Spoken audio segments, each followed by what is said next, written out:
masnya sehat. Kalau sehat belum tentu happy. Betul ya? Sehat badannya, tapi ternyata nggak bahagia. Tapi jadinya kita bahagia ya. Jadi nanti kita kuliah hari ini juga bahagia aja. Yang penting dipahami, kalau dihafalkan mungkin dipahami aja.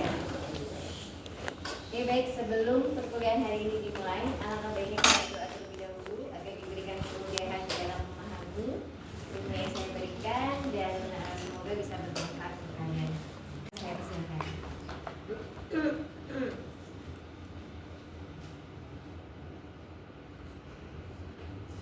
Baik, terima kasih. Ini sebelumnya saya mohon maaf ya karena terlambat sedikit. Tadi di rumah ada tamu mau diminta pulang tapi juga gak enak juga ya. Oke, baik. Hari ini sudah presentasi semua? Belum. Nah, oke. Yuk.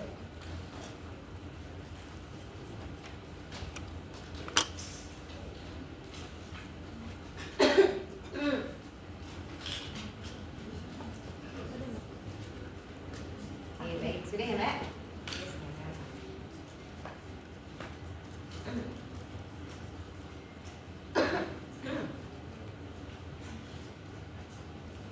Oke, pada hari ini kuliah kita farmakologi, saya melanjutkan dari pertemuan, berarti sekarang hari ini pertemuan ke-5 ya.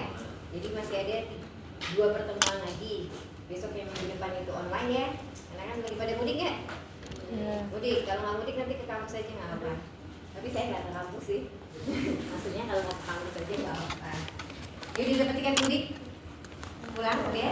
Balik ke Jogjanya udah dapat? Belum? Oh ya, berarti nanti bisa di-extend ya. Oke, baik. Hari ini kita akan belajar terkait dengan farmakologi, melanjutkan dari pertemuan Prof. Agni pertama, kemudian 2, 3, 4 oleh Pak Irfan. Nah, kita hari ini akan belajar terkait dengan prinsip aksi obat.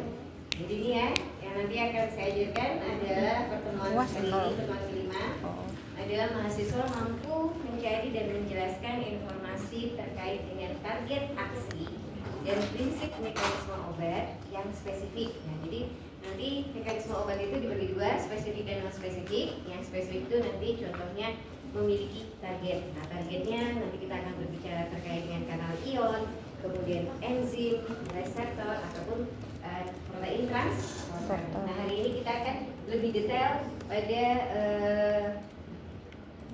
enzim dan kanal ion. Jadi nanti yang minggu depan reseptor dan transporter, karena minggu depan akan mempelajari terkait dengan interaksi obat dengan reseptornya, parameternya, dan hubungan dengan respon dan transduksi signal. Karena kalau obat nanti akan berkaitan dengan respon, pasti akan memberikan signal, ya, mengaktifkan transduksi signal. Kalian sudah belajar biologi molekuler?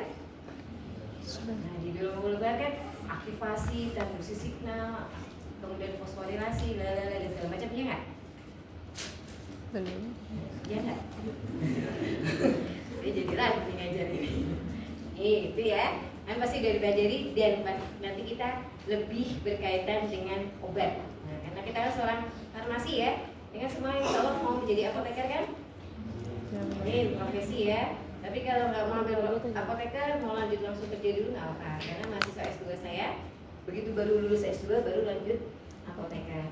Jadi ya suka-suka kalian aja gitu ya. Tapi yang pasti kalian adalah lulusan dari farmasi. Jadi kalau lulusan dari farmasi, kalian harus paham terkait dengan obat, ya. Jadi itulah kelebihan kalian dibandingkan dokter. Kalau dokter kelebihannya mendiagnosa, kalau kalian kelebihan adalah obat. Ya, jadi kalianlah yang nanti menjadi istilahnya nanti kalau kalian bekerja di rumah sakit kah, atau misalnya di apotek, puskesmas, atau bahkan di industri, kalian harus memahami terkait dengan obat. Ya, karena hanya kalian yang tahu tentang obat. Walaupun sekarang banyak ya di kedokteran penelitian terkait dengan bagaimana mekanisme obat di dalam tubuh. Tapi sebenarnya itu adalah karena kita dan kita yang lebih paham. Jadi nanti kalau kalian bekerja dimanapun, kalian bisa memberikan istilahnya kalau misalnya bekerja di rumah sakit ya, bisa memberikan informasi, kemudian diskusi juga dengan dokter. Jadi jangan merasa wah aku apoteker nih, aku farmasis tahu tentang obat, dokter nggak tahu apa-apa, udahlah dia yang salah. Jangan ya. Jadi kita saling berdiskusi, ya. Nah biasanya itu kalau di rumah sakit ketemu sama dokter senior itu yang agak susah gitu ya. Agak susahnya karena sudah punya mindset sendiri misalnya terapinya. Tapi karena kan ilmu kan selalu berkembang, dan begitu juga penyakit kan juga selalu berkembang. Ada yang mutasi, kemudian mutasi di genetik, perubahan protein, dan lain-lain segala macam. Nah itulah karena kalian seorang apoteker kalau misalnya mau menciptakan atau meng-create gitu ya dari suatu obat. Jadi makanya farmasi itu nanti kaitannya dengan drug development and discovery, gitu ya. Jadi bisa mengembangkan, bisa juga nanti menemukan suatu obat. Siapa tahu jadi penemu, terus nanti jadi nama kalian menjadi Nobel gitu kan? Amin. Baik. Nah kemudian pertemuan ketiga saya nanti akan menjelaskan terkait dengan interaksi obat dengan reseptor kanalion, G protein, tirosin kinase dan reseptor yang di intraseluler. Nah komponen penilaian saya itu hanya di UTS ya, karena saya hanya bagiannya di UTS. Jadi ini kita 15% dan nanti ada kuis juga. Nah kuis di sini maksudnya adalah hanya untuk saya sih sebenarnya, untuk feedback saya sendiri ketika saya menjelaskan apakah kalian sudah paham atau belum. Jadi hanya untuk feedback saya. Kalau ternyata nilai kalian bagus-bagus, oh berarti saya cukup menjelaskan yang baik. Tapi kalau tidak, berarti saya harus introspeksi diri. Makanya kalau puasa gitu ya. Jadi sekitar 5%. Terutama nanti juga ada keaktifan. Saya juga senang ya dengan mahasiswa yang aktif, mau bertanya, menjawab dan segala macam. Atau nanti ketika saya menjelaskan saya bertanya, silakan menjawab, karena nanti keaktifan juga saya nilai ya.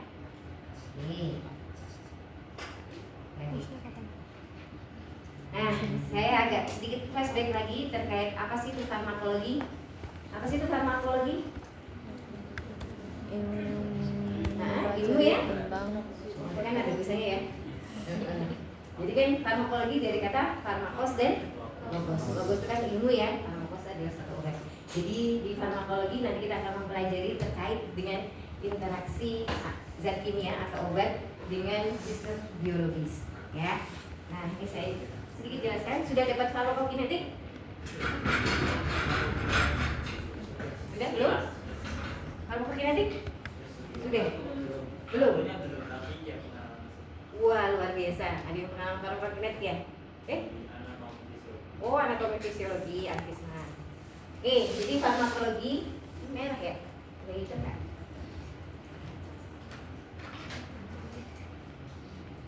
Nah, jadi ilmu farmakologi ada dua pilar ya. Ada farmakokinetik. Wah, pintar-pintar ya. Ada tulisannya ya. Farmakodinamik. Nah, kira-kira apa sih farmakokinetik? Apa yang dilakukan obat terhadap tubuh? Nasib obat dalam tubuh. Jadi what the body does to the drug. Jadi bagaimana sih obat untuk bagaimana tubuh merespon dari obat. Nah ini kaitannya nanti kalian mungkin belajar di semester depan ya. Kaitannya adalah dengan admin. Ada yang tahu admin? Metabolisme akselerasi ataupun eliminasi ya. Nah itu udah paham semuanya. Nah jadi sama halnya kayak kalian pernah nonton konser? Suka dengan idol Blackpink? Nah ini cuma salah satu contoh aja ya. Jadi kalau kalian nih misalnya akan mendatangi konser, yang pertama kali yang dilakukan apa? Oh benar, beli tiket. Setelah beli tiket, mau masuk kan ya? Masuk di konsernya. Berarti kalau sebelum kalian masuk itu kan berarti kan harus membawa tiket dan ada security yang mengecek. Benar kan? Nah, ini prosesnya namanya admin. Jadi ada penyerapan gitu ya, penyerapan dari atau si security kan ngecek oh tiketnya benar baru bisa masuk ke dalam tubuh. Ini adalah obat-obat untuk yang per oral. Kalau misalnya infus, intravena, intramuskuler sudah belajar ini kan Pak Parvimufarex. Nah, itu nanti dia tidak melalui tahapan dari absorpsi. Nah, kemudian kalau sudah masuk apa yang kalian lakukan? disebarkan. Cari tempat sesuai dengan tiketnya. Benar kan ya? Nah, itu adalah distribusi. Jadi kan kalian jalan mencari tempat mencari tempat. Kemudian setelah itu misal kalian dapat yang di tribun di depan gitu ya, deket idola kalian. Misalnya di Blackpink ya. Nah, saya sebenarnya nggak suka Blackpink tapi ya contohnya aja lah. Yang Blackpink ya. Nah kan ada salah satunya ada Jennie. Nah si Jennie ini, jadi kalian tuh kan ngefans banget sama Jennie. Berarti kan kalian pasti akan berusaha untuk menarik perhatian si Jennie, ya nggak? Nah berarti kan dengan cara teriak kayak atau apa segala macam, gitu ya. Nah terus ketika kalian berteriak-teriak segala macam, itu kan pasti kalian kegerahan. Nah ketika kegerahan, misal kalian pakai kaos sama jaket, pasti kalian akan melepas jaket. Jadi itu ada proses metabolisme atau merubah. Jadi yang kemarin dipelajari oleh Pak Irfan itu adalah proses metabolisme. Jadi merubah obat, misalnya jadi non polar menjadi polar atau polar menjadi non polar, nanti sesuai nanti agar tercapai di targetnya, gitu ya. Kemudian nanti setelah kalian selesai nonton konser, apa yang kalian lakukan? Pulang. Ulang, benar. Jadi ada proses eliminasi, gitu ya. Itu hanya gambarannya aja. Nah besok ketika di farmakokinetik ini biasanya banyak sekali rumus-rumus. Nah ini yang paling saya senangi ya di farmakokinetik, karena banyak sekali rumus dan mempengaruhi terkait dengan distribusi ataupun metabolisme ataupun eliminasi dari suatu obat. Nah ini sangat menarik sekali ya. Jadi besok yang kalian mendapatkan di semester depan. Nah nanti kalau ditanya, yang ajarkan ada Pak Arif ya dan Bu Pur. Nanti kalau ditanya apa itu admin, jangan bilang nanti naik ke panggung Bu terus ketemu sama Jennie, jangan begitu ya. Nah, nanti saya disalahkan. Jadinya gini aja ya adminnya. Oke, baik. Kemudian untuk farmakodinamika. Nah kalau farmakodinamika apa definisinya adalah? Apa yang dilakukan obat terhadap tubuh. Jadi nasib si obat di dalam tubuh, gitu ya. Nah farmakodinamika ini jadi setelah tadi kalian ketemu dengan si Jennie atau misalnya kalian ada suatu obat atau kalian penonton gitu ya. Nah kemudian pastikan tadi ingin berinteraksi dengan si Jennie, gitu kan ya. Jadi menarik perhatian si Jennie dan segala macam. Nah si Jennie ini adalah merupakan suatu target kalian, ya kan? Jadi obat itu pasti memiliki target aksi. Nah, target aksi ini bisa kita lihat nanti secara molekulernya, seluler, atau bahkan pada organ ataupun sel, gitu ya. Nah, kemudian nanti kalau misalnya dari kalian sudah mau menarik Jennie, nah kemudian ternyata Jennie tertarik pada kalian, berarti kan adanya interaksi, gitu ya, karena kan kalian bisa berbicara atau nyanyi bersama. Nah, nyanyi bersama itu nanti prosesnya adalah mekanisme aksi. Jadi obat setelah nanti memiliki target atau bertempat pada target aksinya, nanti akan menimbulkan mekanisme aksi. Kalau sudah menimbulkan mekanisme aksi, misalnya kalian sudah tadi berinteraksi dengan si Jennie, nah kemudian yang kalian rasakan apa? Senang. Efeknya apa? Senang kan? Jadi ini bisa menimbulkan efek. Efeknya ada efek senang, tapi juga capek. Nah, capek itu adalah efek samping. Jadi obat itu pasti memiliki efek atau yang positif gitu ya, memiliki efek yang terapi ataupun efek dari efek samping.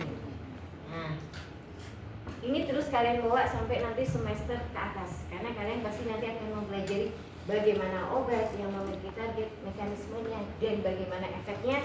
Di mana nanti efeknya ini nanti akan mempengaruhi terkait misalnya tadi ketika kalian berinteraksi dengan Jennie, gimana caranya untuk memiliki interaksi yang kuat.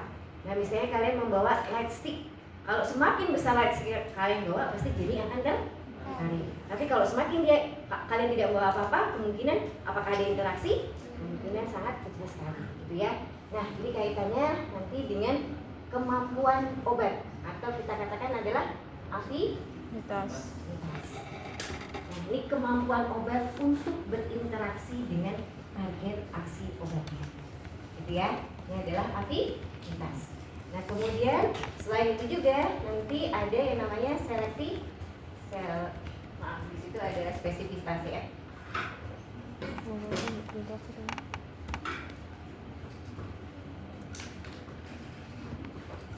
Nah jadi kalian juga nanti akan maksudnya obatnya akan memiliki spesifitas, gitu ya. Ini adalah yang spesifik karena kalian suka di Blackpink misalnya hanya suka Jennie, ya pasti kalian akan berinteraksi hanya dengan Jennie. Kalau kalian suka Jisoo ya mati ke Jisoo, gitu ya. Ada yang mau nyanyi lagunya? Baik, ini ya. Jadi pasti nanti obat itu memiliki spesifikasinya dengan si target aksinya. Nah, target aksi yang nanti kita akan bicarakan itu adalah ada enzim. Enzim itu bisa menjadi target. Kemudian ada reseptor. Kemudian ada kanal ion. Dan nanti ada transporter. Nah, di biokim kalian sudah mempelajari enzim kan ya? Nah, nanti di sini enzim ini nanti kita perlukan bagaimana untuk berinteraksi dengan obat. Oke, nanti akan saya jelaskan secara detail. Ini ya.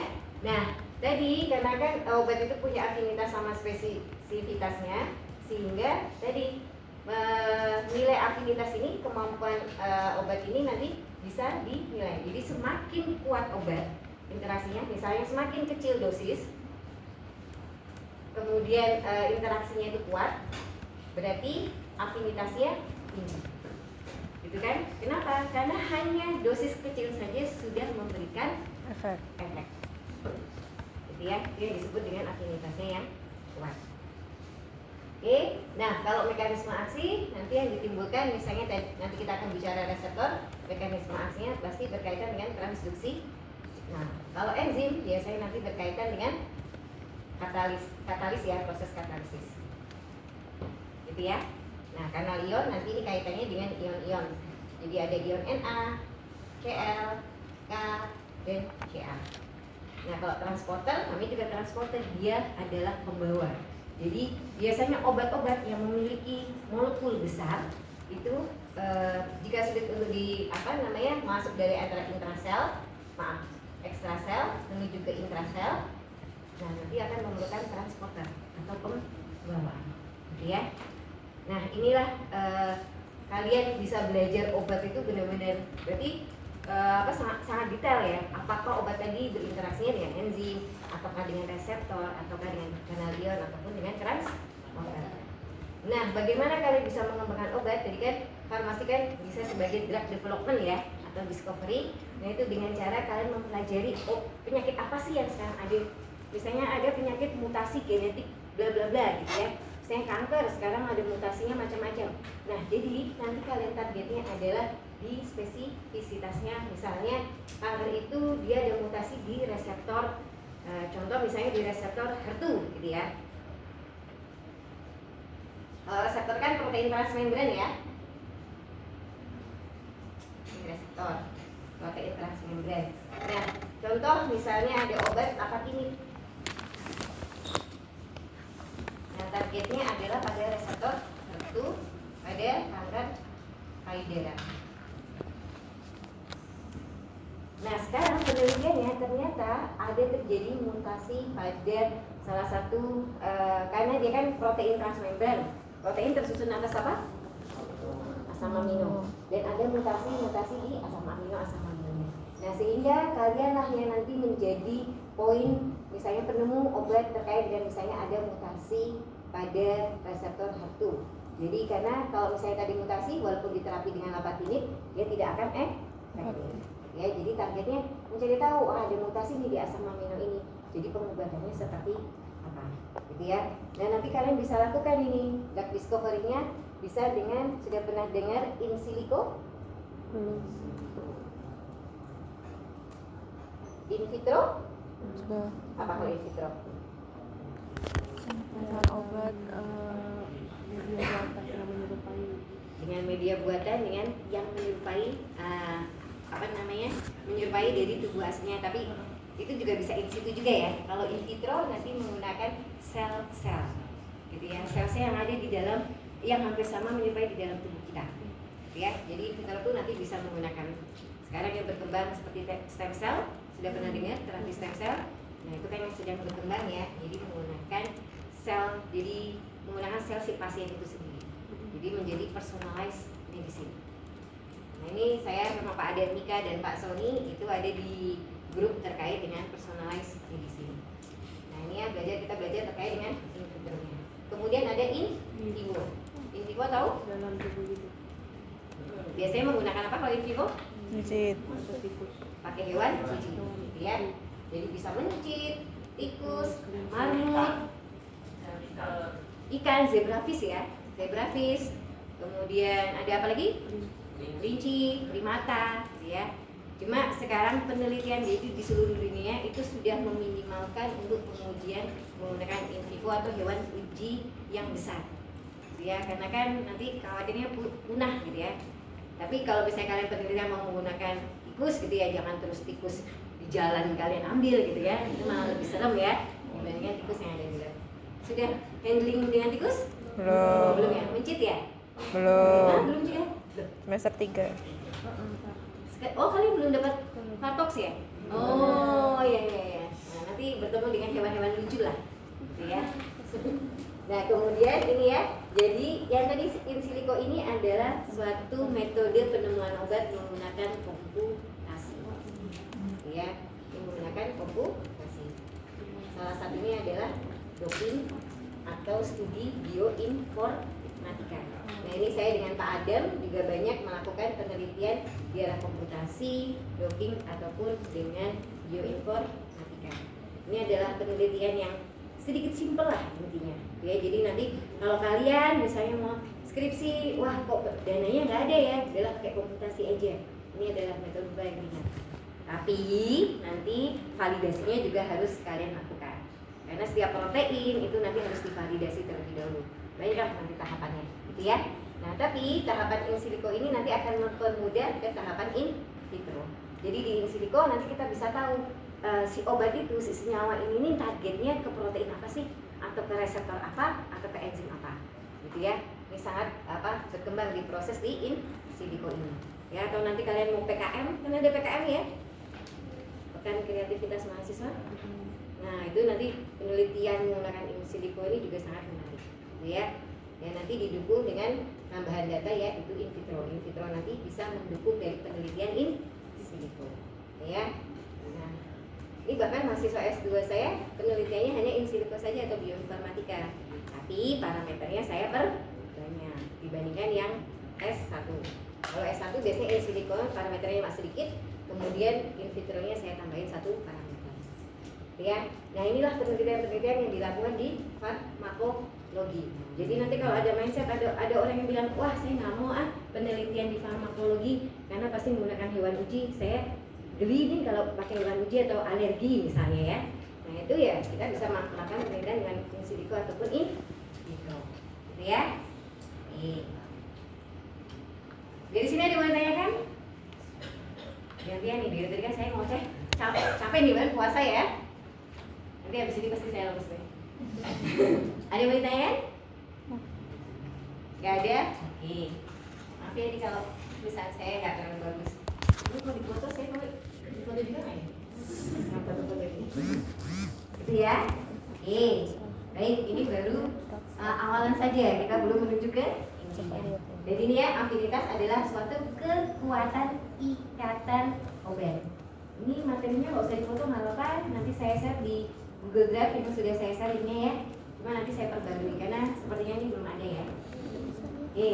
Nah jadi ini ya, yang tadi saya katakan afinitas tadi adalah parameternya dengan nilai nilai dari KD. Jadi KD itu adalah konstanta disosiasi yang menunjukkan ikatan atau kemampuan obat itu untuk berinteraksi dengan target aksinya, ya KD, bukan KD Krisdayanti ya. Oke, baik. Nah kalau spesifisitas itu adalah ketepatan target. Jadi dia bisa membedakan apakah obat ini akan berikatan pada enzimnya kah, reseptornya kah, atau transporter, gitu ya. Kalau analion pastinya adalah suatu ion-ion yang berpengaruh. Baik, ini analoginya seperti ini ya. Jadi kalau afinitas seberapa kuat nanti obat itu akan berpegangan dengan target aksinya. Sedangkan spesifitas itu seberapa pilih-pilih obat tersebut, misalnya dia seperti kunci dan gembok, gitu ya. Jadi kalau spesifik, misalnya ya, kunci itu hanya spesifik untuk kunci kamar. Kan biasanya beda ya, kunci kamar, kunci pagar, gitu ya. Apalagi yang anak kos biasanya kan bawa kunci pagar, kunci kamar kan ya. Nah, jadi pasti nanti spesifitasnya akan berbeda. Oke, baik. Nah, kita nanti akan mempelajari terkait aksi, efek obat dan peranan aksi obat. Dan level aksi obat, jadi level aksi obat itu bisa seluler, molekuler, ataupun nanti di target organnya. Dan ini mekanisme aksi obatnya ada yang tadi ya, non spesifik dan spesifik. Nah, ini salah satu contohnya aja. Jadi spesifik itu bisa tadi dengan enzim, kemudian kanal ion, reseptor ataupun transporter. Oke, bahkan bisa nanti spesifik pada DNA. Sudah belajar DNA kan ya? Baik ya, jadi farmakologi ini bagaimana tubuh mengelola obat dan bisa bertemu dengan target obat spesifiknya atau dinamiknya. Baik ya, jadi aksi obat itu adalah perubahan kondisi yang mengakibatkan timbulnya dari efek ya. Disebutnya tadi ya, di sini adalah mekanisme aksinya. Nah, jadi nanti kalau misalnya ujian saya bertanya terkait dengan obat, jelaskan saja di mana target aksi obatnya, bagaimana mekanismenya, dan bagaimana efeknya. Udah ini aja kok. Gampang kan ya? Cuma how-nya gitu ya. Nah, jadi nanti kalau misal soal saya esai itu ya dikerjakan aja gitu ya. Ya iyalah saya kerjakan. Nah, tapi kalau saya tanya misalnya seorang pasien datang ke apotik mengeluhkan misalnya demam. Nah, kira-kira obat apa yang akan diberikan? Kemudian paracetamol gitu ya. Jangan dijawab terapi yang diberikan ya obat demam. Gitu ya, saya tahu kalau yang dikasihnya obat demam, nggak mungkin dikasih obat apa panu misalnya ya. Nah itu ya, jadi kadang-kadang tapi lucu-lucu aja sih kalau kalian saya baca jawaban kalian tuh kadang-kadang ada yang curhat ya kan, ada yang memberikan sunah-sunah karena saya bingung malah jadi gitu ya.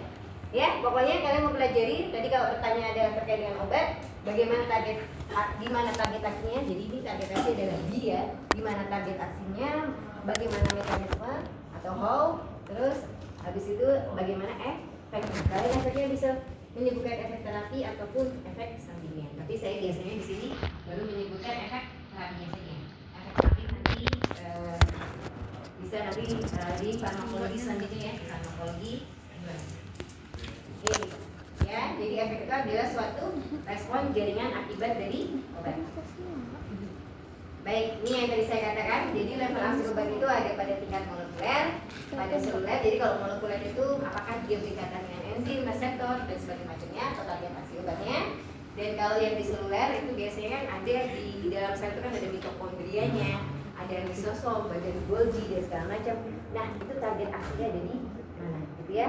Nah, dulu ketika saya S3, saya meneliti terkait bagaimana suatu penyakit itu misalnya adanya mutasi di badan Golgi gitu ya, atau di proses mitokondria. Nah, itu bagaimana sih efeknya terhadap obat-obatan ya. Jadi itulah nanti penelitian itu sangat menarik sekali ya, gitu ya. Jadi jangan khawatir untuk meneliti. Research kadang-kadang biasanya pilih sekarang banyak yang pilih klinikal gitu ya. Padahal klinikal itu menurut saya itu malah lebih susah karena berhadapan dengan pasien, ya kan? Jadi harus benar-benar detail. Apalagi nanti kalau yang S2 ataupun S3 ya, kalau yang klinik benar-benar yang lebih ke arah klinik. Nah, kemudian di sini ya, aksi obat pada sel itu nanti targetnya di sel otot ataupun nanti di endokrin ataupun nanti yang merilis dari hormon. Nah, kemudian pada jaringan misalnya obat, contoh obat hipertensi yang dia jenisnya atau golongannya diuretika. Berarti target aksinya adalah pada organ ginjal. Oke, dari tadi ada yang mau ditanyakan pada level aksi obat? Kalau tidak ada, kita lanjutkan dengan mekanisme aksi obat. Tadi yang saya jelaskan dibagi dua ya, non spesifik dan spesifik. Yang non spesifik ini berarti berdasarkan sifat fisika kimia dari suatu obat, ya. Jadi bagaimana sifat fisik dan kimianya. Jadi kan seperti obat kan ada yang asam, ada yang basah, gitu ya. Kemudian kalau sifat fisikanya, apakah dia sebagai absorpsi ataupun osmosis, kita nanti akan bahas selanjutnya di sini. Nah ini ya, jadi yang non spesifik kita bagi dua menjadi berdasarkan sifat fisikanya ataupun berdasarkan sifat kimianya. Nah, contohnya di sini adalah sifat fisika yang bersifat adalah absorpsi. Pernah teman kalian lah, jangan kalian ya, atau pasien pernah menemui pasien dengan keadaan diare? Atau kalian pernah merasakan diare? Nah, kira-kira dikasih obat apa? Apa udahlah diare aja gitu. Karena kalau diare kan pasti lemes banget ya. Nah, karena kekurangan cairan juga. Tapi juga terapinya jangan cuma minum aja gitu ya. Nah, bisa jadi kalau misalnya itu karena keracunan atau karena bakteri, berarti kan harus diterapi. Salah satunya menggunakan apa? Biasanya pakai apa? Jadi dia bilang stop besar. Ya, isinya apa? Diapet.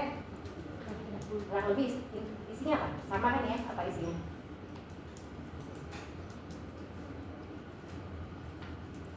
Karbon aktif, karbon aktif. Nah, karbon aktif nih bisa ya. Contohnya adalah dia isinya adalah karbon aktif atau kaolin pektin ya. Nah, dia sifatnya adalah adsorpsi. Tahu apa itu adsorpsi? Menyerap. Menyerap. Lagi adsorpsi. Kalau adsorpsi dari ab, ya, itu dia adalah menyerap. Karena tadi kan proses farmakokinetika kan ada absorpsi, itu tadi yang menyerap obat. Kalau adsorpsi menyerap. Nah, sekarang banyak kan ChatGPT, Gemini, tinggal tanya aja ya. Tapi kalau pas ujian jangan tanya ChatGPT atau Gemini karena HP-nya kan di bawah ya. Nah, jadi adsorpsi itu adalah penempelan. Jadi karbon aktif itu dia sifatnya memiliki sifat menempel. Jadi ketika dia di dalam usus, nah dia akan memiliki gaya van der Waals yang akan menarik dari gas-gas atau racun di dalam usus. Jadi hanya menarik saja, menarik untuk ditempel. Jadi tidak menyerap, nutrisi-nutrisi yang ada di dalam usus atau di dalam tubuh. Jadi hanya menempelkan atau menarik tadi ya, menarik gas-gas beracun dan atau gas-gas ataupun yang zat-zat yang beracun. Jadi hanya ditempel. Nah, setelah itu nanti eliminasi.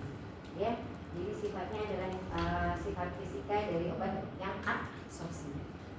Nah, bagaimana dengan ini? Kalau misalnya kalian saatnya adalah obat-obat ini ya, ada yang radioaktivitas. Jadi biasanya obat itu diberikan label, ya label radioaktivitas. Nah dulu pernah ketika saya S2 saya belajar terkait obat-obat yang dilabel dengan radioaktivitas. Nah itu juga prosesnya ada kalau di sini sekarang di BRIN ya, atau di Batam, di Jogja, di dekat ini ya, pokoknya di Jalan Solo sana lah, di sana. Nah itu menggunakan radioaktivitas. Nah ketika saya berikan S3 juga untuk menguji mekanisme ini juga menggunakan radioaktivitas. Nah ini tapi hanya orang-orang tertentu yang sudah mendapatkan pelatihan dan nanti ketika masuk sebelum penelitian dan setelah selesai penelitian dan cek apakah kita maksudnya si peneliti tadi terpapar dengan radioaktivitas. Jadi harus sangat hati-hati. Bahkan bisa jadi menggunakan APD yang benar-benar sangat lengkap, glove-nya bisa nanti kalau misalnya terkena harus langsung diganti dan segala macam. Gitu ya.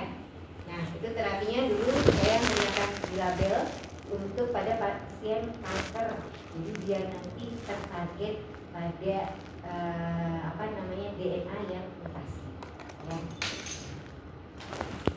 Oke, baik. Nah kemudian di sini yang sifat kimia. Ada yang pernah sakit mah? Kira-kira pakai apa obatnya? Entah, isinya apa tadi ya? Aluminium apa? Hidroksida. Ada apa lagi biasanya? Biasanya kombinasi dengan magnesium hidroksida. Ya, jadi ada AN hidroksida dan magnesium hidroksida. Nah, kira-kira kenapa sih kok ada dua kombinasi antara aluminium dan magnesium? Basah-basah. Kan kalau di dalam tubuh ya, kan ada, jadi kan makan, berarti kan ada apa? HCl karena lambung memproduksi asam yang berlebih. Sebenarnya kan asam memang diperlukan ya di dalam lambung, tapi kalau dalam keadaan stres biasanya ya telat makan dan segala macam, kemudian HCl inilah yang bisa mengiritasi lambung. Ya, kemudian tadi ditambah tadi misalnya tadi antasida, ada isinya adalah magnesium hidroksida. Nah, ini nanti kan menjadi G2Cl plus H2O. Ini adalah suatu garam. Sama halnya juga dengan misalnya tadi aluminium hidroksida. Ini adalah juga suatu garam. Nah, sama-sama nih bisa menetralkan menjadi garamnya. Kira-kira kenapa sih kok ada dua kombinasi antara Mg dan Al?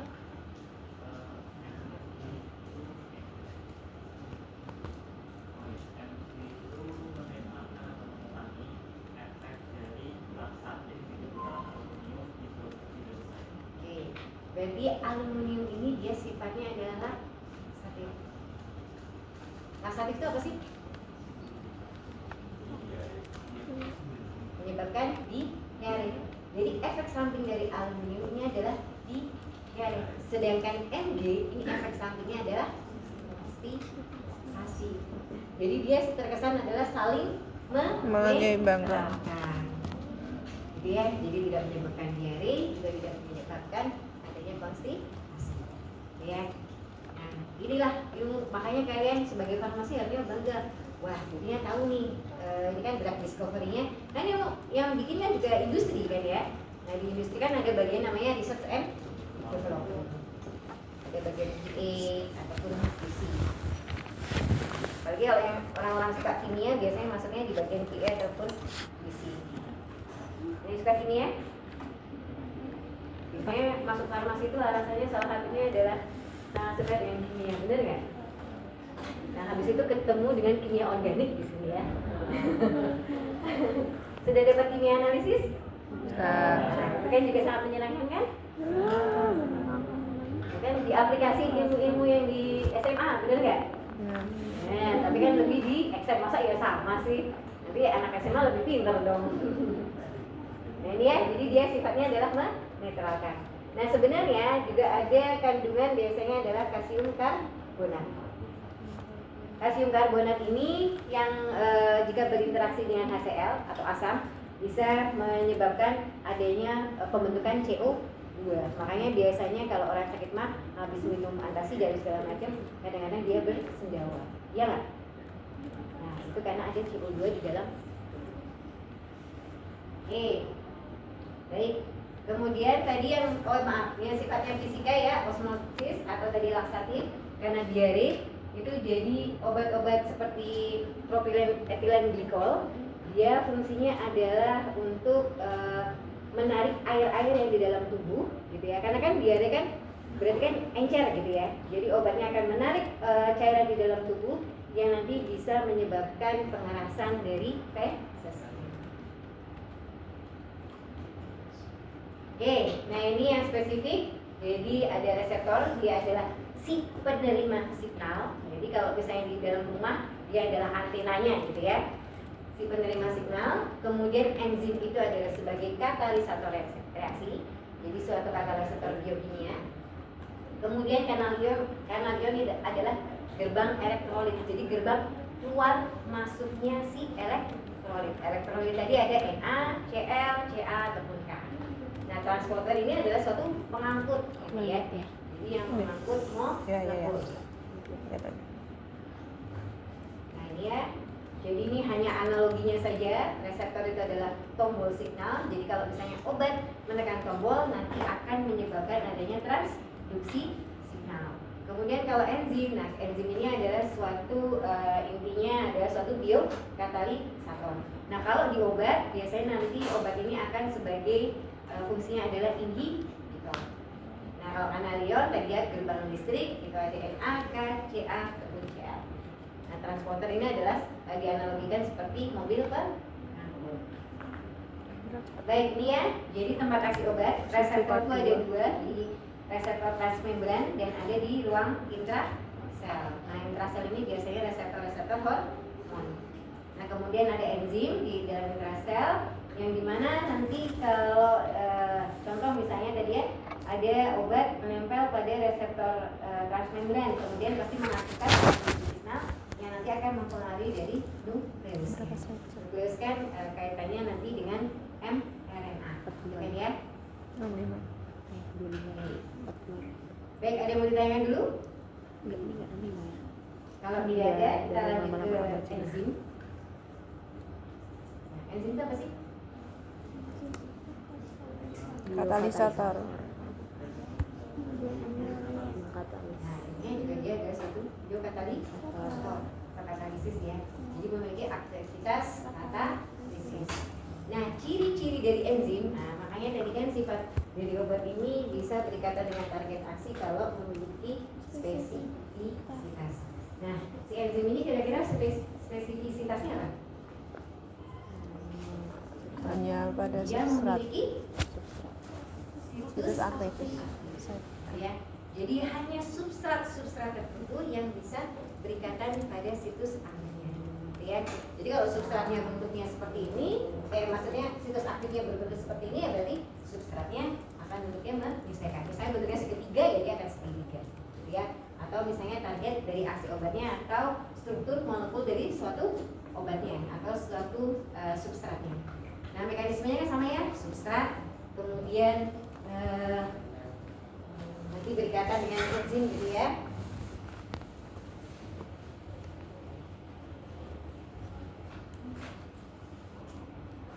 Kan ada substrat, terus enzim, jadi ya, namanya biokin, kemudian substrat, ini kan kompleksnya ya. Yang kemudian nanti menghasilkan apa? Enzim plus Produk. Ya. Nah, disinilah yang nanti kita akan belajar obat-obat itu sebagai inhibitor dari suatu substrat. Jadi kalau substrat akan berikatan dengan enzim, hasil akhirnya adalah menghasilkan suatu produk, ya, atau produk. Nah, produk inilah yang nanti misalnya produk-produk yang berbahaya, makanya obat targetnya adalah menghambat atau dia kompetitif gitu ya, inhibitor kompetitif. Apa sih kompetitif tuh? Bersaing. Jadi bersaing dengan siapa sih berarti? Dengan substrat aslinya di dalam tubuh, gitu ya. Nah, nanti sifat obat ini adalah sebagai inhibitor kompetitif untuk menghindari hasil produk yang membahayakan dari tubuh. Gitu ya, makanya tadi kan dia bisa dikatakan analoginya mengerem hasil produk yang nanti akan merugikan di dalam tubuh. Paham di sini ya?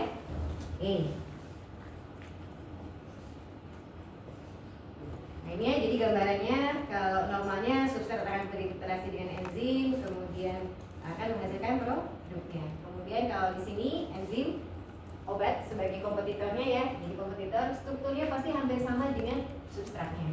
Ya, jadi kalau kalian nanti bekerja sebagai drug discovery atau development, nanti akan mengembangkan suatu target pada enzim, ya udah berarti ini bentuk aktifnya harus hampir menyerupai dengan substratnya, gitu ya. Nah, kemudian nanti kalau enzim berikatan gitu ya, berikatan dengan substratnya, otomatis tidak akan menghasilkan produknya tadi atau produknya lagi. Ya, ini adalah inhibitor kompetitif. Dia nanti akan berkompetisi dengan substrat aslinya untuk menempel pada situs aktifnya.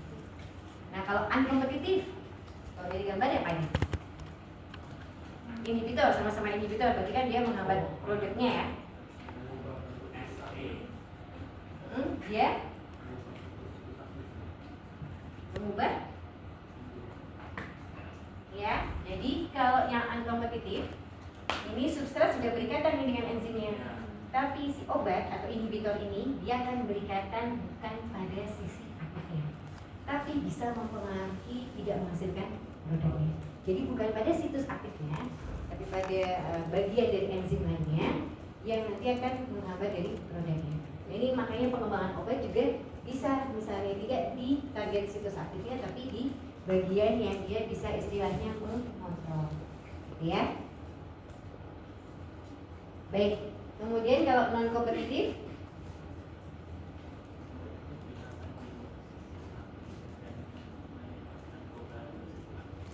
nah ya, Jadi yang nanti berikatan sama dengan memiliki ikatan yang berbeda dengan substratnya. Oke, baik. Jadi ya enzim itu adalah suatu katalis biologi yang bertindak sebagai, nanti kalau konsep obatnya akan bertindak sebagai inhibitor. Oke, nah nanti dibagi menjadi 3 ya mekanisme aksinya. Jadi obat itu bisa sebagai inhibitornya.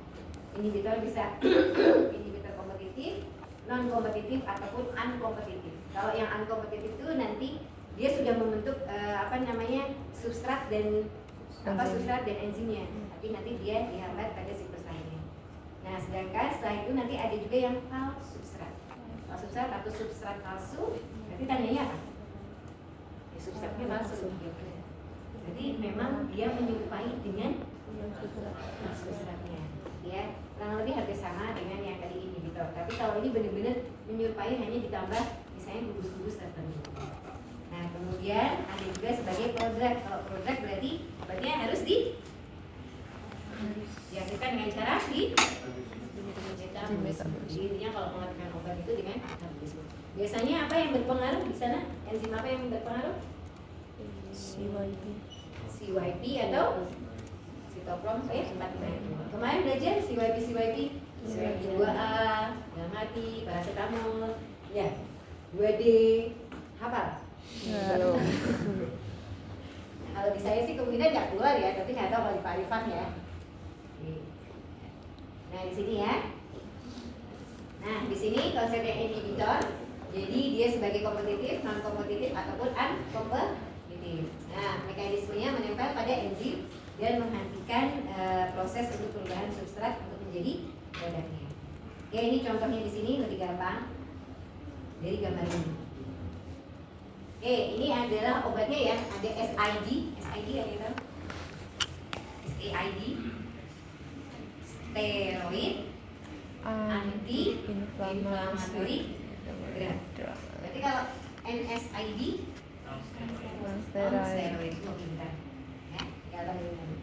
Nah, jadi ini bedanya kalau SAID itu menghambatnya di enzim fosfolipase A2, kalau di NSAID dia menghambatnya di siklooksidase. Ada yang mau cerita ini? Satu aja, misalnya mau cerita tentang SAID atau NSAID juga boleh. Ada yang mau cerita? Kira-kira bagaimana sih mekanisme aksi obatnya? Misalnya mekanisme aksi obat dari tadi aspirin ya, NSAID. Ini kan jadi ada luka. Fosfolipid itu kan membran.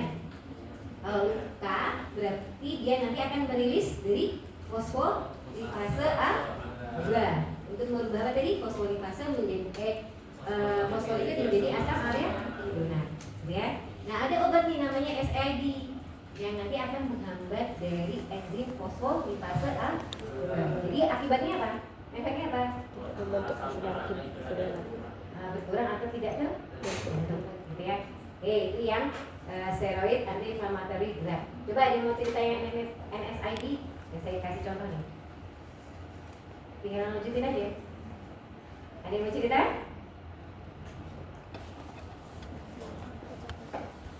Salah nggak apa-apa kok. Kemarin saya di kelas sebelumnya juga penting asal ngomong tapi kan aktif ya. Jadi tetap saya kasih tahu. Ada yang mau cerita? Baik. Oke, silakan Mas. Siapa namanya? Faik. Oke. Gimana ceritanya kalau target aksi ini? Di penjelasan yang SID, sepemahaman saya kalau yang NSAID itu nanti akan bekerja untuk menghambat dari enzim siklooksidase yang akan mengubah asam arabidotan menjadi prostaglandin seperti PG1, PGI2, PGD2, PGFA2A dan lain-lain. Oke. Nih, ini ya. Jadi ini ya, tadi cerita benar ya Mas Faik. Oke. Ini Mas Faik tadi ya. Jadi kalau ada luka dari fosfolipid yang akan enzimnya fosfolipase akan merubah produknya itu asam arakidonak. Nah, asam arakidonak ini oleh enzim siklooksigenase akan dirubah menjadi prostaglandin. Nah, prostaglandin ini adalah mediator inflamasi. Gitu ya. Nah, berarti kalau dia kan penyebab inflamasi kalau luka, berarti ada obat tadi anti nyerinya tadi NSAID-nya yang menghambat pada siklooksigenase, sehingga prostaglandin tidak akan kalau nggak bentuk berarti tidak ada inflamasi atau nyerinya akan berkurang, ya. Oke, kemudian ada mau cerita terkait dengan ini LOX inhibitor atau Xilotol. Oke, tinggal melanjutkan aja ya. Silakan. Wah, ini ada punya siapa nih? Siapa namanya, Mas? Nama saya Arya. Jadi Arya. asam arakidonan ini selain akan berinteraksi dengan enzim siklooksigenase, dia juga bisa berinteraksi dengan lipoksigenase. Itu akan membuat leukotrien LC4, LD4 dan LM4. Nah, dia itu si inhibitor ini nggak bisa menyebabkan asam arakidonan ini nggak bisa memproduksi leukotriene. Nah, leukotriene ini merupakan mediator alergi sehingga dapat mengurangi alergi. Oke, berarti targetnya adalah di enzim lipoksigenase. Lipoksigenase. Oke, baik. Terima kasih ya, Mas. Nanti ketika pulang tolong laporan ke depan ya, karena mau saya centang namanya. Oke, itu ya. Paham ya? Gampang kan? Paham. Oke, selanjutnya di sini. Di sini ada obat yang namanya neostigmine. Ini untuk terapi miastenia gravis.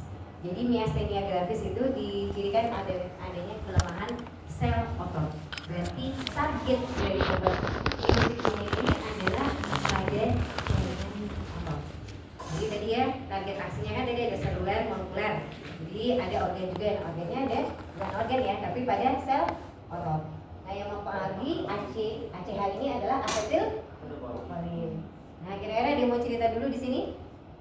Nah, kata kuncinya asetilkolin ini adalah suatu neurotransmitter, gitu ya, yang bisa menyebabkan kontraksi dari sel otot. Oke, ini ada kata kuncinya di sini adalah ACE adalah enzim yang mengkatalisis degradasi asetilkolin. Ada mau cerita? Jadi ACE ini akan merubah asetilkolin menjadi kolin. Nah, badan asetilkolin ini adalah sebagai neurotransmisi dari kontraksi otot. Kira-kira gimana nih? Oke, berarti kan penyakit miastenia gravis karena adanya tadi ya asetilkolin oleh enzim asetilkolin esterase diubah menjadi kolin, otomatis tadi kan asetilkolin fungsinya untuk kontraksi ya, tapi dia didegradasi, jadi dirubah menjadi kolin. Berarti asetilkolin ini tidak bisa digunakan untuk kontraksi otot. Nah, makanya pada miastenia gravis itu kan kelemahan otot, berarti kan butuh asetilkolin, ya nggak?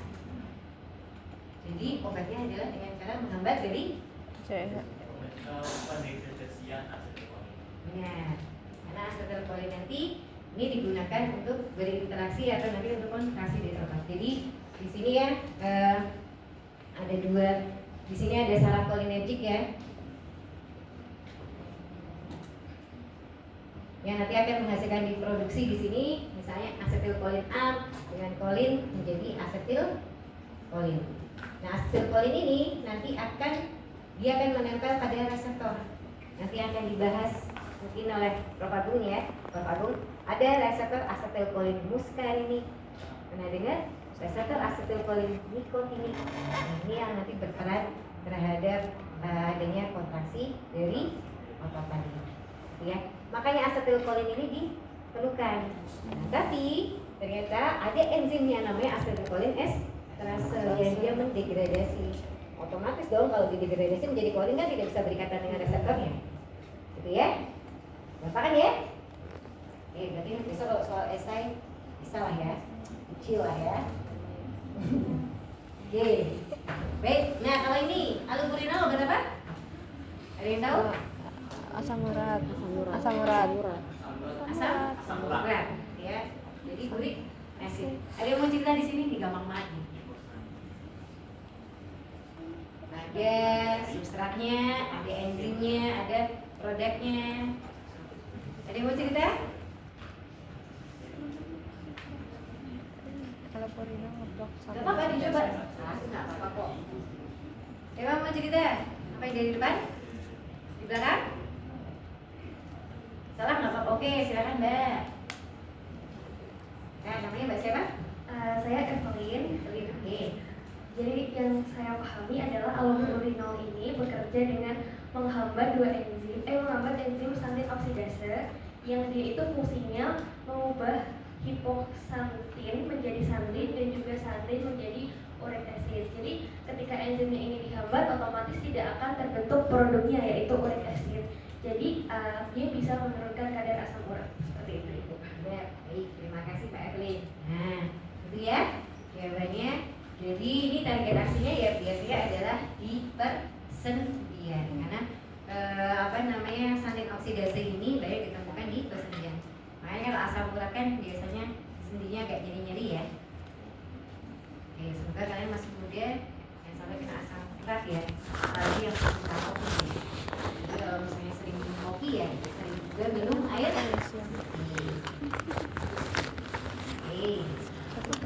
Nah ini kemudian adalah obat tekanan darah yaitu captopril. Ada yang mau cerita di sini atau saya cerita penyebab terjadinya tekanan darah ya. Jadi ada namanya angiotensinogen, suatu peptide yang oleh enzim renin akan diubah menjadi angiotensin 1. Kemudian oleh enzim ACE, angiotensin converting enzim akan diubah menjadi angiotensin 2. Di mana angiotensin 2 ini akan memproduksi aldosteron. Nah, aldosteron ini bisa menaikkan dari reabsorpsi Na dan menaikkan dari ekskresi dari K+ dan bisa menaikkan H2O sehingga bisa menyebabkan tekanan darah ini. Nah, selain itu juga ACE ini dia bisa menstimulasi perubahan bradikinin menjadi inaktif peptide. Nah, oleh karena itu ada obat yang namanya captopril di sini. Ada yang mau cerita bagaimana?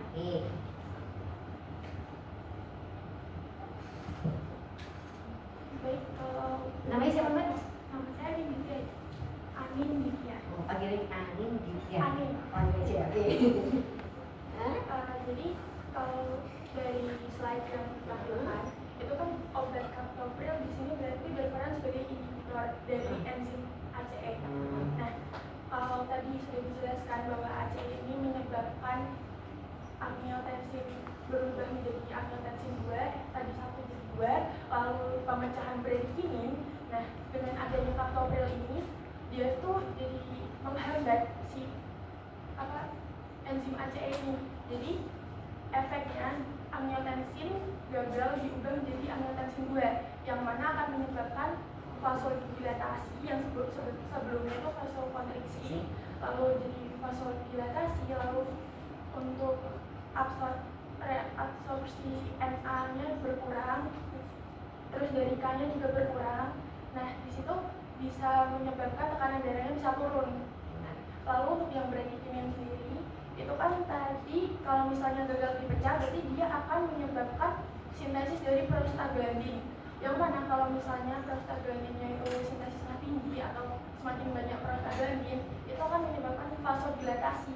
Nah, vasodilatasi inilah yang menyebabkan tekanan darahnya bisa turun. Ya, benar ya, Mbak Anin sudah menjelaskan dengan benar. Bisa menggantikan saya juga Pak besok ya. Ini nggak Mbak? Gitu ya. Jadi target aksi dari captopril adalah dia sebagai inhibitor pada enzim angiotensin converting enzim, ya, yang akan merubah angiotensin 1 menjadi angiotensin 2 sehingga nanti tidak terjadi adanya produk dari aldosteron, ya. Sama halnya tadi berarti bradikinin nanti tidak akan dirubah menjadi inaktif peptide, tapi nanti jadi efeknya adalah terjadinya vasodilatasi atau pelebaran pembuluh darah. Karena kalau tensi tinggi itu kan biasanya adanya penyempitan pembuluh darah atau terjadi kecepatan dari denyut jantung, ya. Denyut jantung, ya nanti itu ya denyut jantung ya. Tidak apa-apa kok, nggak ada yang salah. Oke, nah selanjutnya ini adalah simvastatin. Di gambarnya aja yang dibesarin, betul nggak kelihatan ya. Nah ini saya cerita dulu nih. Simvastatin biasanya obat apa? Simvastatin kolesterol. Nah, jadi ada yang namanya substrat HMG-CoA. Oleh enzim HMG-CoA redukase akan dirubah menjadi mevalonat. Di mana mevalonat ini akan berpengaruh terhadap sintesis dari kolesterol. Salah satunya adalah LDL. Nah, LDL tersebut nanti akan berikatan dengan LDL reseptornya, sehingga nanti akan menaikkan dari nilai kolesterol. Kan ada LDL, HDL, ya kan? Nah ini mestinya kalau di sini meflamonat adalah menaikkan dari LDL-nya. Nah ternyata ada obat yang namanya statin atau simvastatin. Bagaimana mekanisme aksi obatnya? Nah, ya saya spill. Ada yang mau cerita?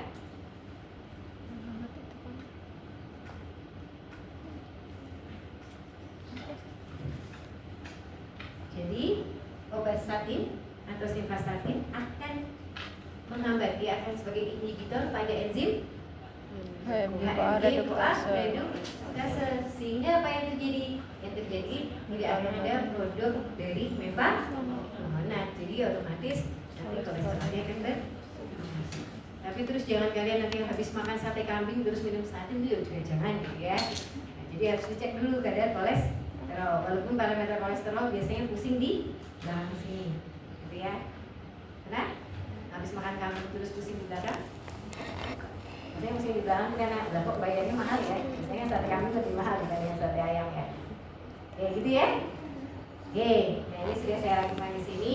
Jadi contohnya tadi ya, neostigmin, dia targetnya pada asetylkolinesterase yang akan berubah dari asetylkolin, yang akan menghambat asetylkolin untuk memproduksi dari kolinnya. Ya, sama halnya seperti trimetopin di sini.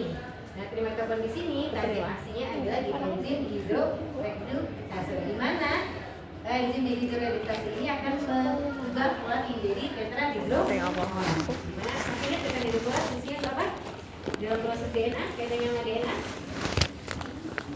Tetrahidrofolat itu sintesis building blocknya itu ulin dan pyridin, ya kan? Dia adalah building block dari DNA. Nah kan, jadinya dia digunakan jadi tetrahidrofolat itu kan untuk sintesis DNA dari bakteri, makanya dia dihambat biar bakterinya mati. Oke, nah ini ya substrat palsu, bukan alamat palsu ataupun status palsu. Alamat palsu siapa yang ini? Waduh, saya tanya itu langsung cepet jawabnya.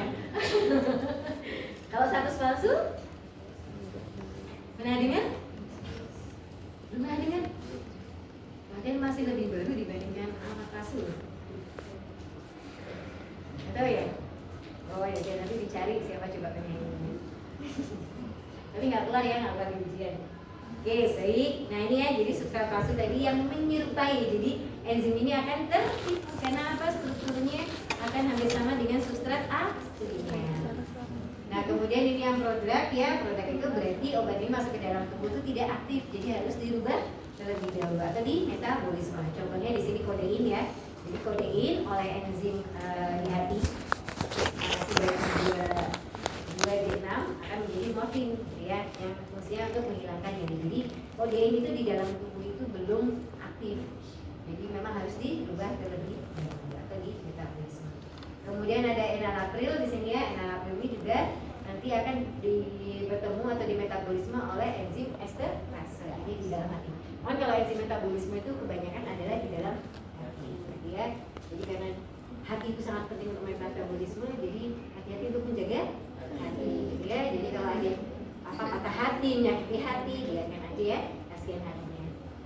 Nah, nanti kerja keras dong ya. Berarti nggak ada hubungannya ya.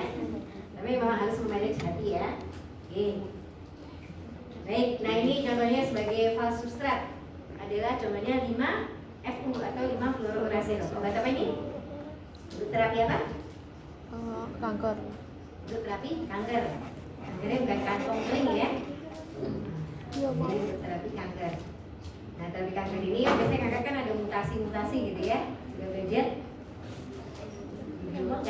Ada. Ya, jadi ada mutasi-mutasi atau misalnya adanya kelainan dari sintesis dari kankernya, jadi dia baru bisa berproliferasi berlebihan ya. Nah ini contohnya adalah 5-FU. Nah apa bedanya apa sih? Kalau ini kan substrat aslinya nih si urasil, yang fungsinya kan untuk apa? Urasil jadi sintesis dari DNA atau RNA ya. Nah kalau ini berarti kira-kira bedanya apa sih sama 5-FU? Ada gugus fluoro. Ada gugus fluoro di nomor 5 itu ya. Nah, Nah nanti kalian sudah diajari kimia medisinal? Nah, nanti di kimia medisinal adalah kalian mendesain bagaimana misalnya ada ketambahan fluor atau segala macam, itu pasti akan merubah aktivitasnya. Menarik kan? Farmasi itu sangat menarik sekali, berubah sedikit aja udah berubah, gitu ya. Ya, jadi kalau kayak perempuan misalnya di makeup, kalau misalnya mau acara kondangan atau segala macam di makeup kan berubah lah. Oke, juga sama ya, tapi orangnya tetap sama, gitu ya. Jadi menyerupai. Nah ini ya, jadi 5F ini sebenarnya juga adalah suatu gerak yang harus tadi di metabolisme. Nah hasil metabolisme adalah 5-FDUMP. Nah kaitannya dengan timidilat sintase. Ada yang ingat timidilat sintase?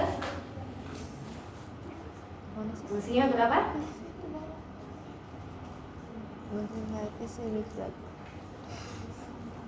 Akan berubah DUMP. DUMP itu deoksiuridin monofosfat menjadi trifosfat. DTMP. Nah ya, DTMP. Nah DTMP inilah yang peranannya terhadap sintesis DNA. Ya, sehingga DUMP kan tadi menyerupai. Jadi otomatis nanti produk DTMP-nya tidak akan terjadi karena dia sebagai inhibitor kompetitif terhadap DUMP. Karena si enzim timidilat sintase ini tertipu ya untuk berkaitan dengan hasil metabolismenya dari 5F. Ya, jadi nanti bisa menyebabkan kerusakan DNA. Nah, selain itu juga 5F ini produknya adalah FUTP, yaitu analog dari uridin. Nah, analog uridin inilah yang nanti akan mengganggu dari proses RNA. Kalau RNA-nya sudah terganggu, otomatis dong proses DNA-nya pasti akan terganggu. Jadi sel targetnya adalah di mana? DNA. DNA pada sel kanker. Ya. Nih, wah kita pintar semuanya. Baik, ini ya, ini sudah saya rangkumkan. Di sini agak naik sedikit ya.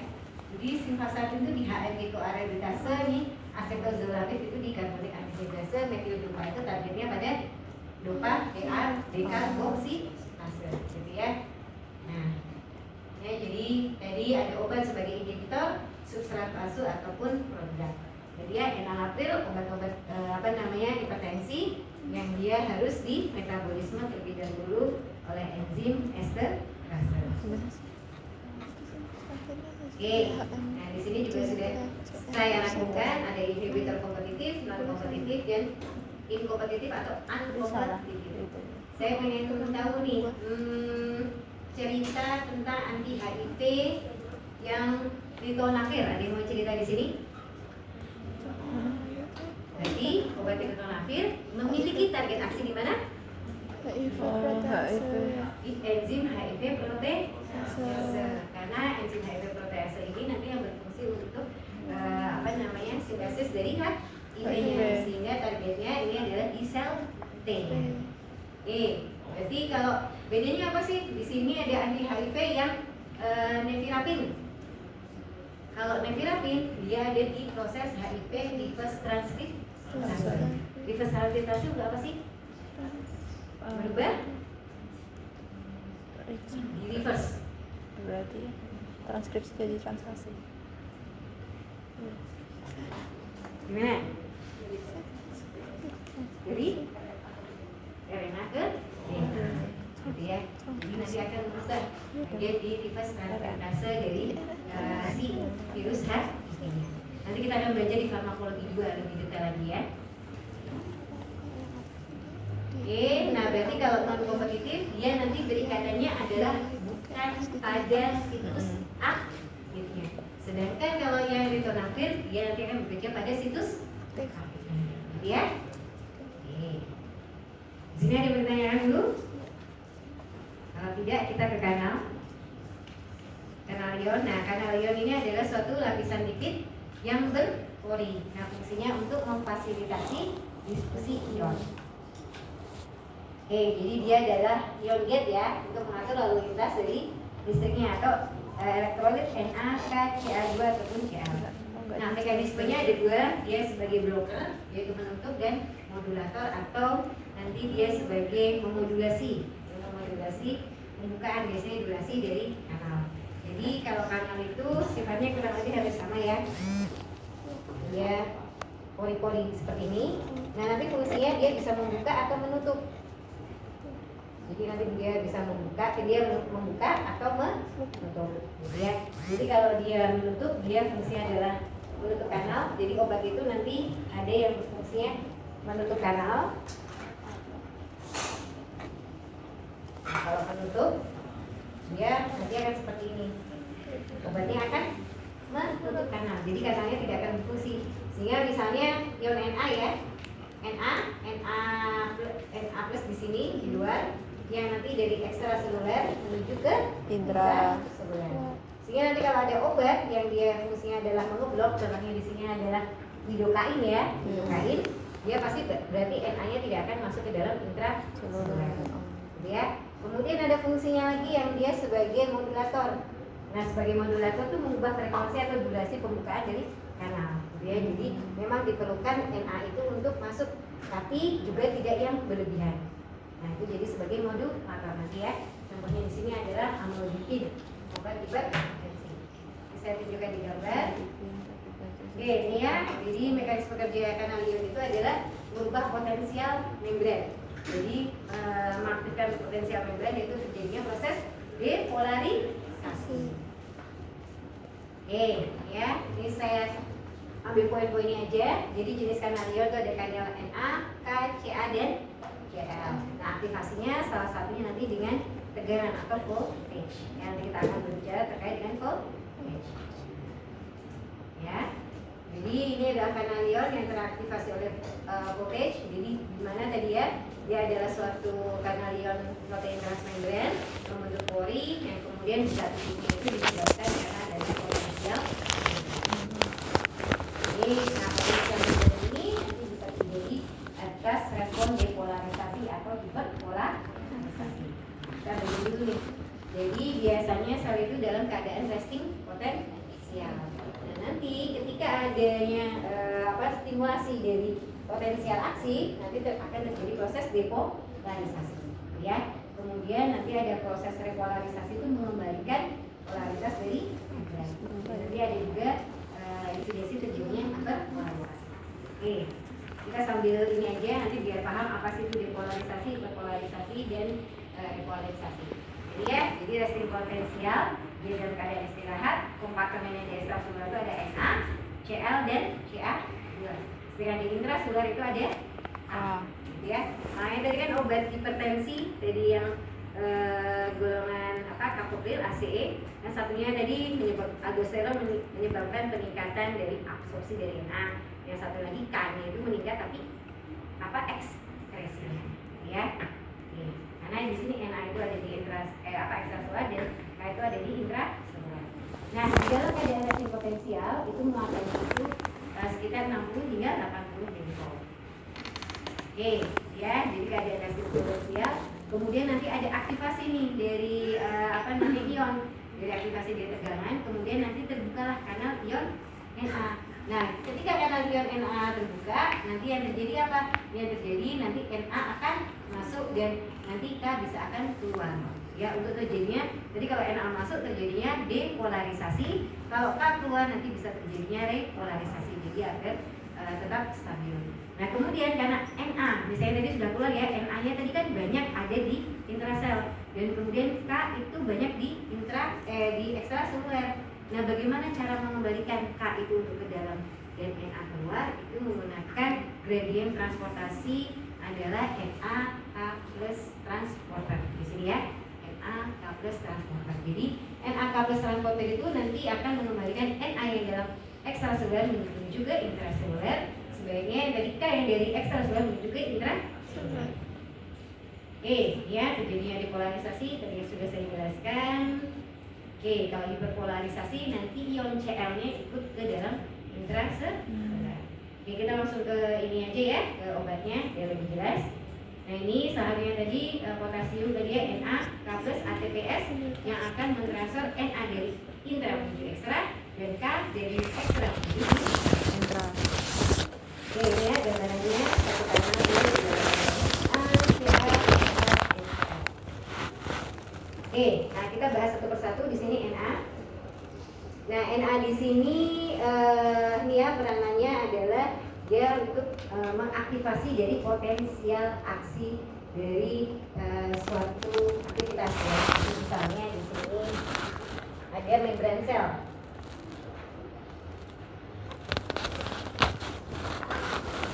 Sel-sel saraf gitu ya. Nah, sel saraf itu di sini ada kanal ion Na.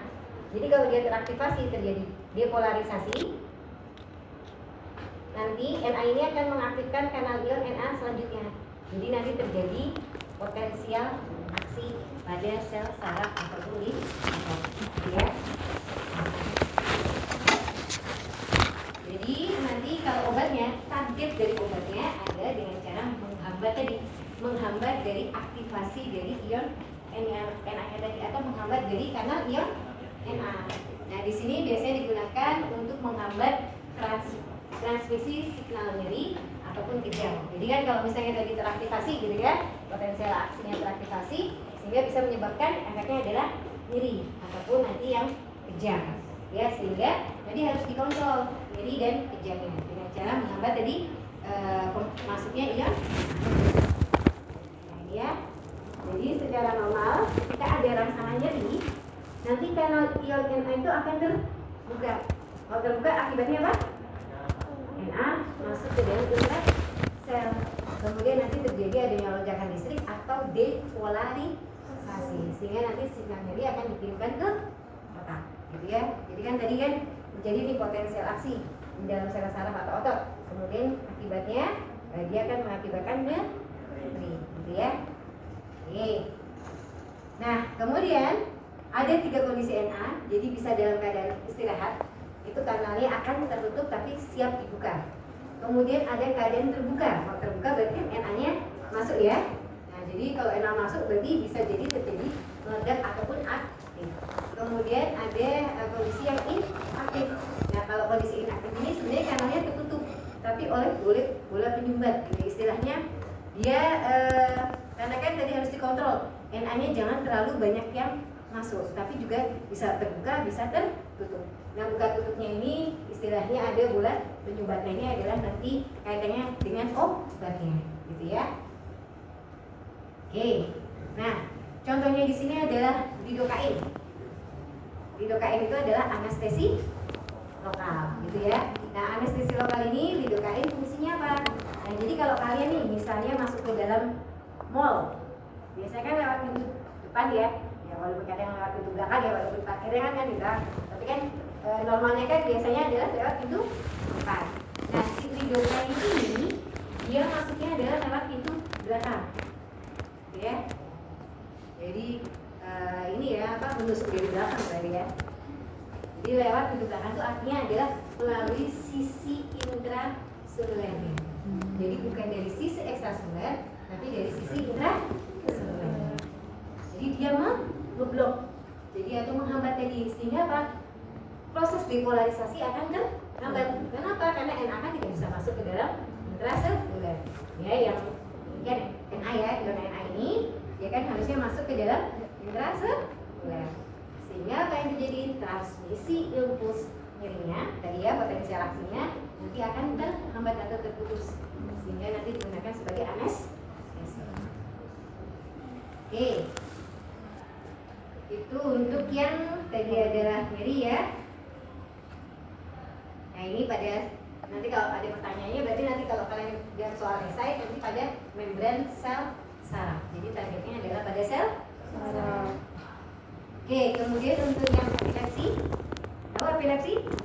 Kejang ya. Nah, jadi kejang ini obatnya adalah satu contohnya adalah golongan fenitoin di sini. Nah, fenitoin ini mekanisme obatnya adalah memblokir, sama-sama memblok kanal ion natrium tapi dalam keadaan inaktif. Tadi kan ada 3 kondisi ya. Nah, ini dalam keadaan inaktif. Jadi dia itu hanya sebagai istilahnya gini. Kalau tadi pintu masuk langsung benar-benar diganjel, jadi dia tidak bisa masuk, jadi orang-orang tidak bisa masuk ke dalam mall nih. Nah, kalau ini sistemnya seperti pernah lihat pintu yang berputar? Nah, jadi kan dia bisa buka tutup. Nah, inilah fungsinya dari fenitoin. Jadi dia hanya sebagai istilahnya tadi bola penyumbat. Jadi kalau misalnya Na-nya terlalu tinggi, dia akan menutup. Nanti kalau diperlukan Na di dalam intraseluler, dia akan membuka. Ya, kenapa? Kalau kejang itu disebabkan karena adanya Na yang berlebihan, sehingga tadi potensial aksinya sangat cepat. Ya, sehingga bisa tadi menyebabkan kejang. Jadi cara kerjanya dengan memblokir dari kanal yang dalam keadaan inaktif. Ya, jadi bisa mengendalikan dari kejang. Kalau pasien kejang itu kan biasanya masih sadar kan? Nah, karena kan potensial aksinya masih ada. Jadi dia hanya mengurangi dari kejangnya aja. Jadi sifatnya karena dia di dalam keadaan inaktif adalah mengurangi. Oke, ya. Jadi analoginya tadi lidokain itu dia menyumbat, kalau penetroin tadi adalah memperlambat besarannya. Sudah kayak seperti ini ya. Jadi nanti targetnya penetroin tadi dia akan mengaktifasi dari kanal liver. Oke, kalau lidokain tadi dari sisi intraselulernya. Nah kemudian kanal ion K ya, kanal ion K di sini dia sama ya, jadi berperan kalau di sini ada proses dari repolarisasi. Jadi kalau ada Na masuk pasti biasanya kanal ion K akan terbuka juga. Ya, K-nya nanti dari intraseluler menuju ke ekstraseluler. Sehingga berperan terhadap proses repolarisasi yang mengatur terhadap potensial membran atau mengakibatkan tadi ya resting potensial. Oke. Nah ini ya fungsinya repolarisasi. Ini saya singkat-singkat aja. Nah salah satu contoh obatnya adalah amiodaron atau dia untuk penyakit hipertensi atau jantung. Nah jadi amiodaron ini dia bekerja tadi ya pada fase repolarisasi. Dengan cara apa? Jadi targetnya adalah pada kanal kalium yang akan mengatur arus keluarnya kalium dari intraseluler menuju ke ekstraseluler. Sehingga tadi cara kerja amiodaron ini menghambat keluarnya ion K dari sel. Jadi nanti target aksinya di sini adalah pada sel jantung. Ya. Oke, sehingga nanti yang terjadi apa? Akan memperpanjang durasi dari potensial aksi. Ya. Oke, kemudian selanjutnya ada obat diabetes, salah satunya adalah sulfonylurea. Nah, ini mekanisme aksinya, jadi memaksa penutup gerbang ya. Jadi kan obat sulfonylurea nanti akan berikatan dengan reseptornya, yaitu reseptornya SUR1. Jadi reseptor untuk diabetes di sini. Yang dimana reseptor SUR1 ini dia menempel pada kanal ion K. Jadi aktivasi dari kanal ion K itu diakibatkan karena ya misalnya ini reseptor ya SUR1 tadi. Nah nanti sulfonylurea menempel sehingga nanti akan mengaktifasi dari kanal ion K, gitu ya. Nah ini kalau misalnya tadi ya, jadi dia obat menempel pada SUR1 sehingga menyebabkan kanal ion K nanti tertutup di secara paksa. Jadi aktivasi tadi obat berkaitan dengan SUR1-nya nanti akan memaksa untuk kanal ion K ini tertutup, gitu ya. Oke. Nah kemudian terjadilah nanti proses depolarisasi. Sehingga kalau ada proses depolarisasi nanti kanal ion Ca akan terbuka. Kanal ion Ca itu yang dari ekstraseluler menuju ke intraseluler, gitu ya. Nah masuknya kanal ion Ca ini bisa memicu dari kantong insulin sehingga nanti akan melepaskan isunya ke dalam darah. Karena kalau diabetes kan gula darahnya tinggi ya, jadi kan harus dinyatakan ke insulin. Oke, selanjutnya kanal ion Cl. Nah ini biasanya adalah sebagai transportasi dari vital. Ya, memungkinkan dari ion Cl untuk melewati membran sel. Oke, nah ini biasanya pengaturan volumenya kaitannya biasanya adalah obat-obat hipertensi. Oke, nah contohnya di sini adalah asam etakrilat yang dia dimana menghambat ya dia sebagai diuretik loop. Ya, jadi obat-obat diuretik targetnya adalah pada Ginjal. pada handle ginjal. Di handle ginjal itu ada transporter yang namanya tadi ya Na K plus 2Cl.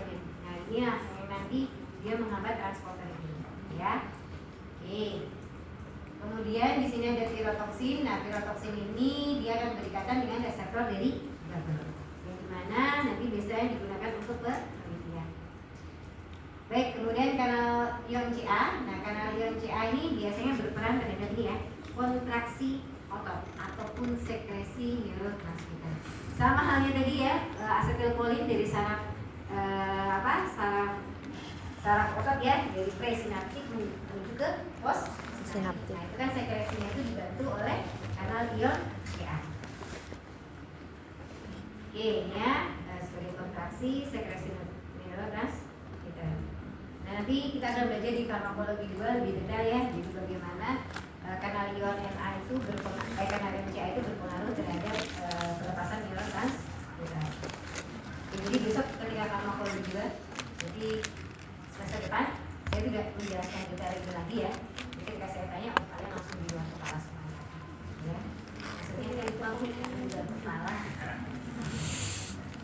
Nah, satu obatnya di sini dihidropiridin ya, untuk obat-obat. Biasanya karena Ca itu adalah hipertensi atau angina pectoris. Ada yang tahu apa itu angina? Angin. Angina itu adalah suatu penyakit silent death, karena terasa nyeri di dada di pagi hari. Jadi benar-benar nyeri, kemudian Angin duduk. tidak ada apa. Jadi kalau misalnya kalian menemukan ada teman yang cerita atau siapa cerita kok saya sering nyeri dada kalau bangun tidur ya, nah nanti bilang aja cek aja ke dokter, jangan bilang kok kamu kena angina ini, nah ya bisa stres nanti. Pokoknya jangan judgement ya, yang bisa mendiagnosis itu adalah dok. Cek dulu kan ritme dari apa pasien. Ya, jadi dengan cara tadi memblokir dari kanal kalsium dari L pada sel otot pembuluh darah. Sehingga akibatnya apa?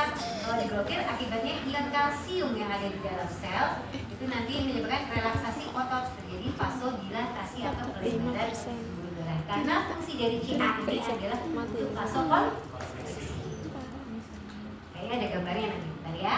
Nah, ini contoh obatnya adalah fenilalkylamin, obatnya adalah verapamil, juga sama ya memblokir pada sel otot jantung. Tapi di sini kaitannya dengan ritme jantung atau konduksi dari atrioventricular. Jadi ini ya digunakan untuk aritmia jantung.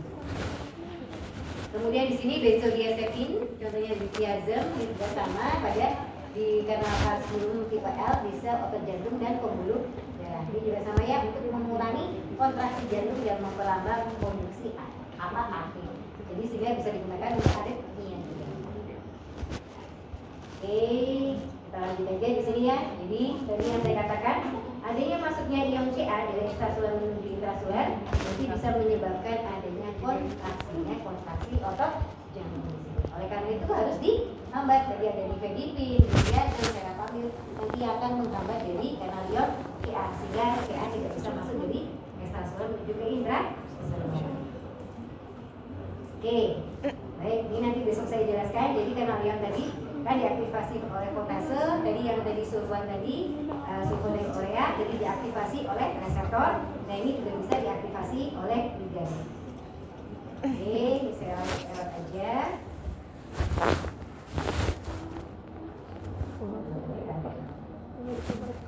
Oke, ya. Nah nanti kalau kita akan belajar di sini teraktivasi oleh transduksi signal. Nanti kita akan belajar di yang pertemuan terakhir. Kemudian yang ini kekuatan mekanik itu hanya membuka dan menutup. Baik, dari sini ada yang mau ditanyakan? Kalau tidak ada, berarti saya ingin tanya saja ya. Ini silakan, ini ada beberapa pertanyaan, ada 5 pertanyaan. Silakan kalau tahu jawabannya langsung raise hand. Nanti saya anggap itu adalah nilai kesimpan. Ya. Oke. Sambil saya juga menilai yang saya jelaskan tadi masuk nggak sih? Ya. Siap? Langsung dijawab aja ya. Oke, pertanyaan pertama. Seorang pasien yang menjalani operasi, dokter memberikan neostigmin. Mekanisme aksi utama neostigmin dalam kasus ini adalah, jadi intinya mekanisme aksinya B. ya, Mas? B, benar. Oke, nanti ke depan ya. Oke. Ya, selanjutnya langsung reaksi aja, Mbak. Kedua, lidokain. Gak usah difoto nggak apa-apa mbak, kita kasih kok. Ibu. Oh iya. Siapa dulu tadi? Oh iya. C. C, namanya siapa mbak? Ratih. Rati. Benar C? Benar. Nah, C ya. Oke. Ketiga. 5FU. Nah, coba. C.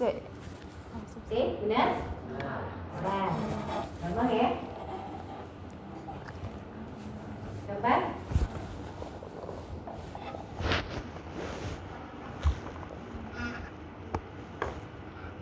Midokain sama-sama berdiri pada kenal NA nih. Manakah bentuknya? B. B. Benar salah? D tandanya benar ya. Selanjutnya yang terakhir.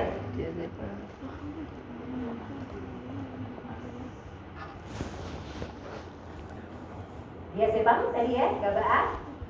Hasil pembukaan kanal Leon CL. Ayo. Ada salah-salah. Ini nggak berhenti ini nih. Oh, siapa dulu tadi? Siapa dulu tadi? Jadi siapa dulu? Oh ya. Oke, sebenarnya jawabnya apa? Gak contek-contekan kan? Oke, udah nanti jawabannya maju ya. Benar, jawabannya adalah C, terjadinya hiperpolarisasi. Karena tadi CL ya, kata kuncinya ada di CL. Oke, dari sini ada yang bertanya lagi? Kalau tidak ada, nah kalau besok kan kita online nih. Besok cepet-cepetannya kayak gimana ya? Saya nggak bisa ngeliat dong. Cepet-cepetannya nanti di chat ya langsung jawabannya apa. Nah nanti yang pertama kali dia yang ini ya. Pertemuan ketiga kita offline kan ya? Nah nanti di sana kita akan main-main sedikit lah. Kalau misalnya prototipe saya sudah jadi misalnya kayak main-main misalnya ada terus cerita, misalnya ceritakan buat ini kayak kalau sudah jadi ya. Saya ini masih dalam awal-awal saja. Ya. Jadi pokoknya kita ada interaksi lagi nanti di akhir kelas. Oke baik, kalau tidak ada pertanyaan, saya tutup. Selamat berbuka puasa, tapi menunggu ya. Sampai sore. Jangan mokel ya, jangan nanti ada terus jadinya apa buka puasa. Jadi buka puasanya setelah ada maghrib. Ya. Baik, saya tutup. Wassalamualaikum warahmatullahi wabarakatuh.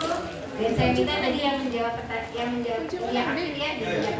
tolong ke depan.